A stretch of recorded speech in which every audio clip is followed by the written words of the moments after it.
morning. Yes. Good morning. So some of the Republicans that have been going into this hearing seem very optimistic that this could all be over by the end of the week.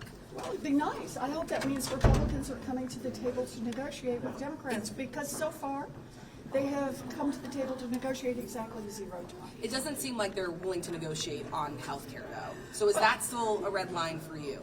You know, let me just put it this way. I was down in Florida yesterday, meeting with people who are going to lose their health care coverage because of the Republican action.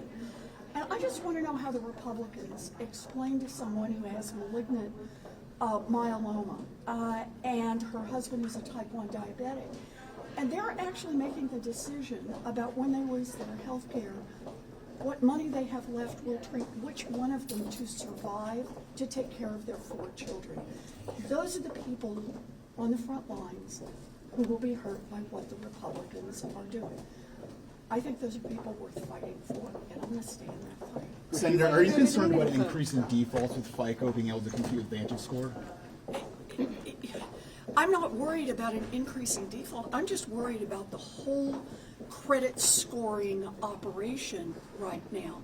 You know, already we have seen the mistakes they've made. We've seen how they have lowered people's credit scores, and as you know, that drives up costs for people across the country.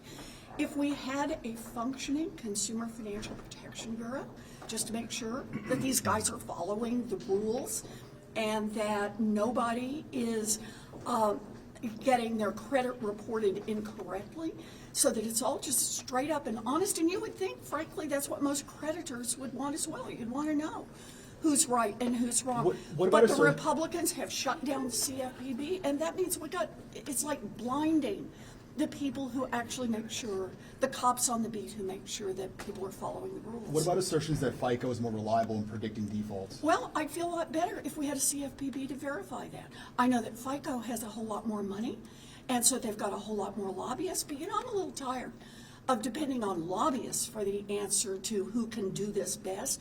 I actually like people who work for the public and are independent and make their best judgments. Back to the government shutdown, we're going to have a continuing CR. Is there a particular date in the future that you'd like the next one to be? No, that'll be part of the negotiation. It depends on how much gets resolved initially, how long you can let the CR run. Senator, while a vote on ACA isn't enough for you, do you think it could end up being enough for some of your colleagues? Do you think that would be enough to peel them off? You'd have to ask others. You know, my view on this is that we are in this fight for people who have no voice, who have no lobbyists, and who are literally making decisions. Do they keep their health insurance, or do they figure out how to pay rent? Or in the case of people who know that they can't afford to keep their health insurance, it's which one of them gets the medical care they need and which one dies. Those are pretty tough decisions to be making in the United States of America, all because Donald Trump and the Republicans think it's more important to give $1 trillion in tax breaks to a handful of billionaires than it is just to continue some help for our neighbors who need access to health care. All right, thank you so much.